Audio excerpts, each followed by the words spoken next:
నమస్కారం. ఘంటారావానికి స్వాగతం. ముందుగా ప్రధాన అంశాలు. సినీ రంగానికి ఏపీ ప్రభుత్వంపై కనీస మర్యాద లేదన్న పవన్ కళ్యాణ్. తెలుగు చిత్రసీమ ఇచ్చిన రిటర్న్ గిఫ్ట్కు కృతజ్ఞతలంటూ హెచ్చరిక. భవిష్యత్తు నగరాల దిశగా రాష్ట్రాలు దృష్టి సారించాలన్న ప్రధాని.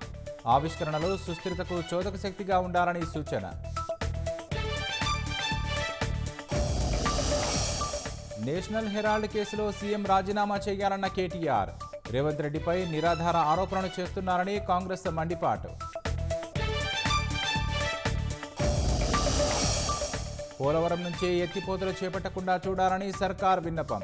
సిడబ్ల్యూసీ వెంటనే జోక్యం చేసుకుని ఏపీని అడ్డుకోవాలని ఈఎన్సీ లేఖ.